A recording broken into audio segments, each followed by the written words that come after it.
નમસ્કાર દર્શક મિત્રો, કરુણા ટોક્સમાં આપનું સ્વાગત છે. વંદે ગોમાતરમ. દોસ્તો, મેઘરાજાની ગુજરાતમાં એન્ટ્રી થઈ ગઈ છે. 4 દિવસ પહેલાં ચોમાસું મુંબઈ પહોંચ્યું હતું. મુંબઈમાં ખૂબ સારો વરસાદ પણ પડ્યો. હજી પણ ત્યાં છૂટોછવાયો વરસાદ ચાલુ છે અને દક્ષિણ ગુજરાતમાં વલસાડથી આગળ સુરત સુધી ચોમાસું પહોંચી ગયું છે. કાયદેસરનું નૈઋત્યનું ચોમાસું એવું હવામાન વિભાગ અધિકૃત રીતે જાહેર કરે છે. પણ સવાલ એ છે કે હજી ચોમાસું જામ્યું નથી. ગુજરાતમાં એન્ટ્રી થઈ ગઈ છે. સુરત, વલસાડ ત્યાં છૂટોછવાયો વરસાદ પણ થયો છે. સૌરાષ્ટ્રના કેટલાક ભાગોમાં, ગુજરાતના કેટલાક ભાગોમાં પણ વરસાદ થયો છે. ક્યાંક વાવણી થઈ છે, પણ જેને સચરાચર વરસાદ કહેવાય અથવા તો આખા ગુજરાતમાં જેને વરસાદ કહેવાય અથવા સરેરાશ 3 થી 5, 7, 10 ઇંચ જેટલો વરસાદ કહેવાય એવું હજી થયું નથી. એટલે એની આપણે રાહ જોઈએ. હવામાન વિભાગ વારંવાર આગાહી કરે છે. આગાહીકારો પણ પોતાની રીતે આગાહી કરે છે.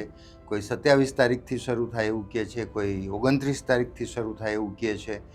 એની રાહ જોઈએ. આપણે આશા રાખીએ કે મેઘરાજા વહેલામાં વહેલી તકે આખા ગુજરાત ઉપર છવાઈ જાય અને ખૂબ પહેલો વરસાદ જેને કહીએ ધોધમાર પડે એવી આશા રાખીએ. પણ સવાલ આજે એ છે કે વરસાદ આવી જાય, માનો કે 2 દિવસ પછી, 1 દિવસ પછી, 3 દિવસ પછી આવશે તો નક્કી છે. થોડુંક મોડું થયું છે ને થોડુંક મોડું થઈ રહ્યું છે એટલો ચિંતાનો વિષય છે. પણ વરસાદ આવે પછી આપણી પહેલી જવાબદારી અથવા આપણી ફરજ અથવા પહેલું આપણો ધર્મ અથવા પહેલું આપણું કર્તવ્ય એ શું? તો વરસાદી પાણીનું ટીપે ટીપું બચાવી લેવાનું.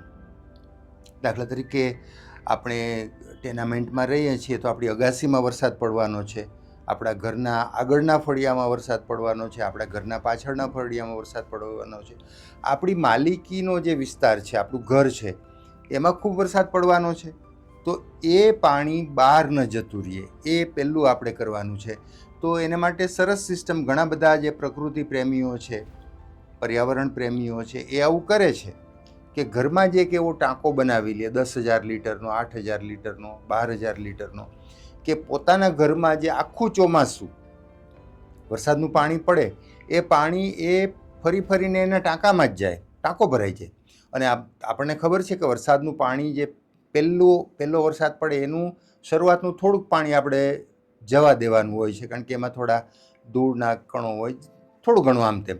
પણ બાકીનો જે આખું ચોમાસાનું જે પાણી છે વરસાદી, એ તો એકદમ સાચવવા જેવું કડક પાણી, જેને કહેવાય કે એકદમ તમને નિરોગી કરી દે એવું પાણી, તંદુરસ્ત રાખે એવું પાણી હોય છે, સ્વસ્થ પાણી હોય છે. કોઈ પણ પ્રકારની ભેળસેળ વગરનું, કોઈ પણ પ્રકારના કેમિકલ વગરનું સીધું જ મેઘરાજા આપણા માટે ઉપરથી મોકલે છે.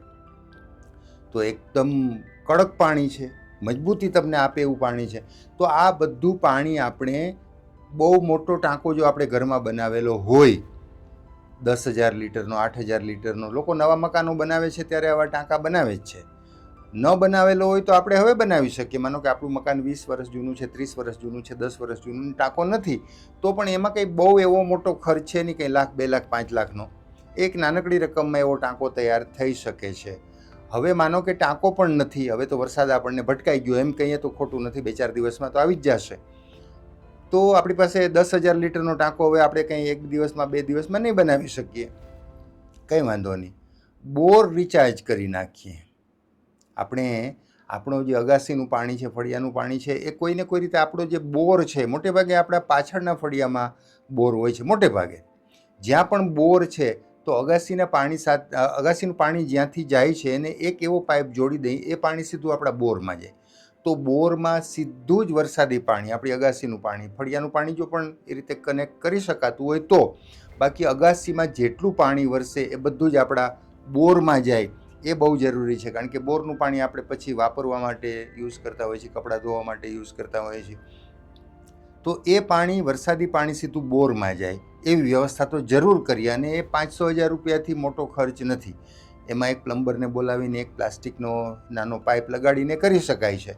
એટલે એ તો બહુ જ સસ્તું છે. અને આખા ચોમાસાનો જેટલો વરસાદ પડે, મોટે ભાગે આપણે ત્યાં 40 ઇંચ, 35 ઇંચ, 45 ઇંચ, થોડુંક નબળું વરસ હોય તો 25-30 ઇંચ વરસાદ તો પડતો જ હોય છે. તો આ 25-30 ઇંચ વરસાદ, 40 ઇંચ વરસાદનું પાણી આપણા બોરમાં જાય, અગાસીનું પાણી, કેટલું મોટું કામ થાય, કેટલી મોટી વાત છે આ એક નાનકડા ખર્ચમાં. તો આ તો જરૂર કરીએ. બીજું કે પાણીનો મોટો ટાંકો આપણા ઘરમાં નથી, અત્યારે આપણે બનાવી શકીએ એમ પણ નથી, કંઈ વાંધો નહીં. બોર રિચાર્જ કરી નાખો, કોઈ વાંધો નહીં.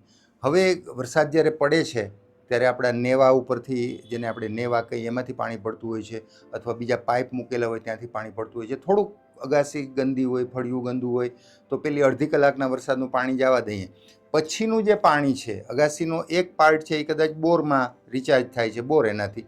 બીજા પાર્ટનું જે પાણી છે, કારણ કે આપણી અગાસી મોટી હોય તો એક ભાગ છે એ બોરમાં જતો હોય, બીજા ભાગનું પાણી છે આપણે ક્યાંક એને બહાર આપણા ફળિયામાં નાખતા હોય, અથવા તો કંઈ બહારની ગટર જે કોર્પોરેશનની હોય છે, નગરપાલિકાની, અથવા ગામ હોય તો એ પંચાયતના રસ્તા હોય છે એના ઉપર પાણી વહી જતું હોય છે, તો એને પણ વહી ના જવા દઈએ.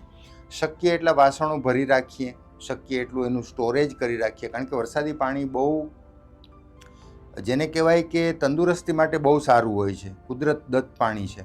તો આવું પાણી પીવાનો આગ્રહ રાખીએ. શરૂઆતનું થોડુંક જવા દઈને, હું વાત એ કરું છું, થોડું શરૂઆતની ગંદકી હોય કદાચ અગાસીમાં, ફળિયામાં, તો એ જવા દઈએ. પણ પછીનું જેટલું પાણી છે, ચોખ્ખું પાણી, એ બચાવી લઈએ, વાસણો ભરી લઈએ.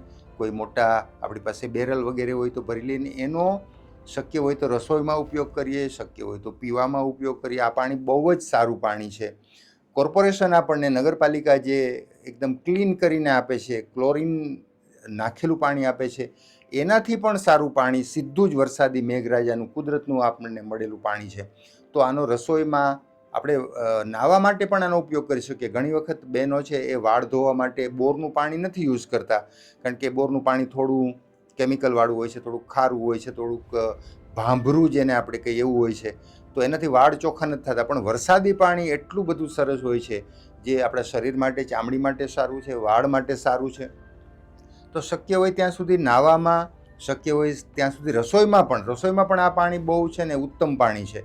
અને પીવા માટેનું પાણી પણ આ ઉત્તમ પાણી છે. તો વરસાદી પાણીનો આ રીતે ઘરમાં, આપણા ઘરમાં વરસે છે વરસાદ, એ આપણો વરસાદ છે, આપણો પોતાનો, તો એ પાણી ચોક્કસ સાચવી લઈએ. બીજું, ગામનું પાણી ગામમાં સાચવી લઈએ. આખા ગામનું પાણી ક્યાં વહીને જાય છે? ગામની બહાર નદી હોય, ગામની બહાર વોંકળો હોય, અથવા તો એવી કોઈ ઝરણું વગેરે હોય તો ત્યાં વહી જાય છે.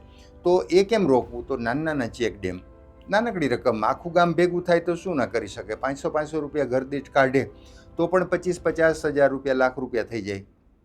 તો એટલી નાનકડી રકમમાં ગામનું પાણી ગામમાં રોકાઈ જાય. નાનકડા ચેક ડેમ બાંધી દઈએ.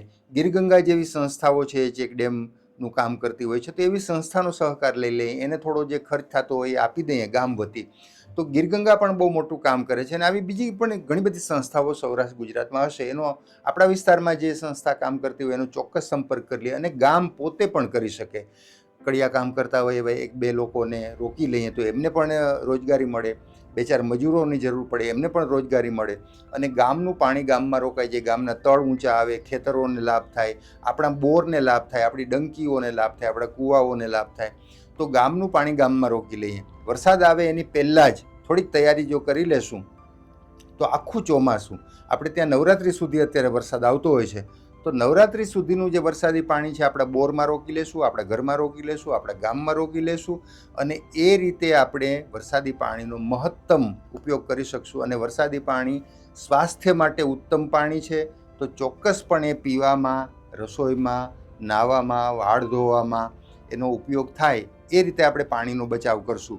બસ, વરસાદ હવે આવી રહ્યો છે, ગુજરાતને દરવાજે ટકોરા મારી દીધા છે, દક્ષિણ ગુજરાત સુધી પહોંચ્યો છે. અપેક્ષા રાખીએ 2-3 દિવસમાં સૌરાષ્ટ્ર સહિત આખું ગુજરાત કવર કરી લે. પણ સાથે એનું કામ કરશે, કુદરત એનું કામ કરશે. આપણે જે કરવાનું છે એ વરસાદી પાણી બચાવવાનું કામ કરવાનું છે. ચોક્કસ આજથી જ એ પ્રયત્ન શરૂ કરી દઈએ. બસ, આજે આટલી વાત કરવી હતી. ફરી પાછા કોઈ નવી વાત સાથે, નવા વિષય સાથે મુલાકાત કરશું. ત્યાં સુધી રજા આપશો. નમસ્કાર.